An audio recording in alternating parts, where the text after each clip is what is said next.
അപ്പവും പാലൊക്കെ ഉണ്ടാക്കിക്കൊണ്ടിരിക്കുക. ഇന്നിൻ്റെ കുട്ടിയുള്ളതുകൊണ്ട് അപ്പവും പാലൊക്കെ ഉണ്ടാക്കാനായിട്ട് പറ്റില്ലായിരുന്നു. ഈവനിങ്ങിലാണ് ഞങ്ങൾ അരിയൊക്കെ വെള്ളത്തിലിട്ടൊക്കെ വെച്ചത്. ഇപ്പോഴാണ് സമയം കിട്ടിയത്. പാലിവിടെ റെഡി ആയിട്ടുണ്ട്.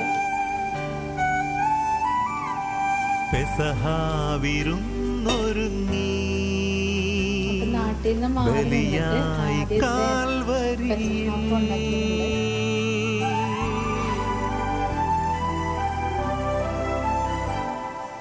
പെസഹാവിരുന്നൊരുങ്ങി ബലിയായി